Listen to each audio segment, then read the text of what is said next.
Hi, let me flip the camera around. Welcome. I'm hoping to give a few minutes for people to pop on before we start reading some more stories. I have 2 stories today. Helping, which is the last in our series of the Wipe Clean books. And then I found a series of books at my mom's house called My Church Teaches. And so I thought we'd look at When God Lived in a Tent. That would be a fun one to look at. So let's start with the Helping book. Helping. Helping is doing something good for someone else. Sometimes helping is hard work, like when I carry out the trash. Sometimes helping is easy, like when I hang up my coat without being told, or pass out the books at school. I like to help my Sunday school teacher. She lets me give everyone crayons. Sometimes I help Daddy clean the garage. He says that it's men's work. I like that. When Mother gets dinner ready, I set the table. That's helping. Sometimes I play with my baby sister so Mother can rest. That's helping too. Helping others makes me feel good inside. So welcome. I see a couple of you have popped on. Welcome to the Birminghams and the Renners and Tyler and Billy and Janelle and Jason. Thanks for tuning in. Helping is a great thing, and we will have lots of opportunity to help each other as this bug is keeping us at home. I know that we've offered to deliver groceries to people at church who might be in the high-risk category so that they don't have to go out. And I know several of you have offered to help with that. Thanks so much for that. And hopefully we can flatten that curve out and dismiss some of this panic that's happening right now. So let's read another book. I have When God Lived in a Tent, and it has some great pictures, so I'm going to flip it around so you can see the pictures. When God Lived in a Tent by Susan Davis. Many long years ago, when God's people were traveling across the country to the Promised Land, they lived in tents. And God looked down in love on his people and said, I want to travel with them. I'll have them make me a tent too. So he gave their leader Moses a pattern for the kind of tent he wanted.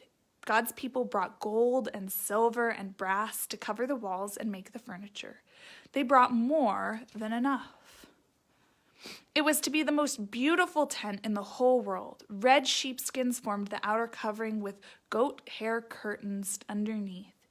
Outside in the courtyard stood a large altar and also a big wash basin called a laver. The altar and the laver were made of polished brass. But inside, God's tent was more beautiful still. The furniture and walls were covered with gold, and as the light from the candlestick shone on the golden walls, the colors of the curtains, red and blue and purple, made little rainbows inside. The light from the golden candlestick was never allowed to go out. This was to remind the people that God is their light. They were also to remember to share their love for God with other people, even as the candlestick shares its light with all who are nearby. On a small golden table sat 12 loaves of bread. These reminded the people that God gives life. It's important to study God's word every day, just as it is important to eat every day. A brightly colored curtain divided the tent into 2 rooms, the holy place and the most holy place. In front of this curtain in the holy place stood a small altar.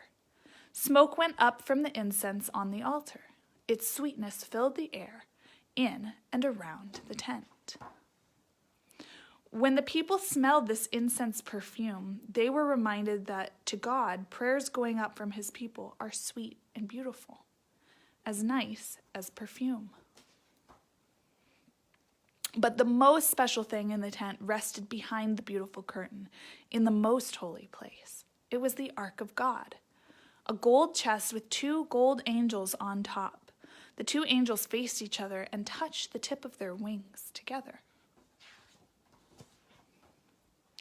In the ark were the 10 commandments, written on stone by the finger of God.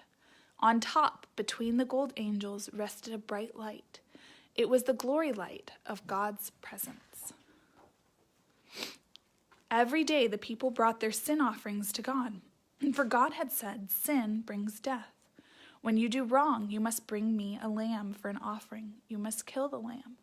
Then you will always remember that sin brings death." The priest would take blood from the dead lamb and dab it on the large altar. As the smoke of the sacrifice rose high, the priest would pray, "O God, forgive these people's sin."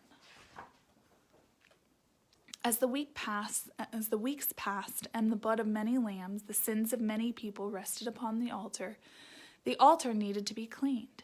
So once a year there was a special cleaning day, the Day of Atonement.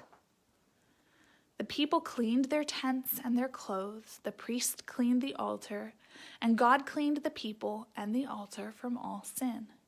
The sins were put on the head of a goat. The goat was sent very far away, never to be seen again. The beautiful tent was the picture story of God's love. The light and the bread, the incense, the ark, and the lamb all tell us something about Jesus. And although they are gone now, Jesus is still as close to us as he was to his people long ago when God lived in a tent. I think that that's a beautiful story. I'm reminded that John 1:1 in Greek says God tabernacled among us. In the beginning was the Word, and the Word was with God, and the Word was God, and the Word became flesh and tabernacled, lived among us, just like God did when he lived in a tent among the children of Israel. And so today you might be stuck inside. Hopefully you're not stuck in a tent in the rain and the snow, but you might be stuck inside. And just remember today, as every day, that God is with you. He is dwelling with you and among us, and he loves you very much. And we can help, and we can remember, and we can be gentle with ourselves in the midst of having to be stuck at home and not go out, not go to the grocery store or the trampoline park or any of those fun things that we would normally do if school was closed. So I hope you are having a wonderful day at home, and just remember to be gentle with yourselves today. Much love. Bye.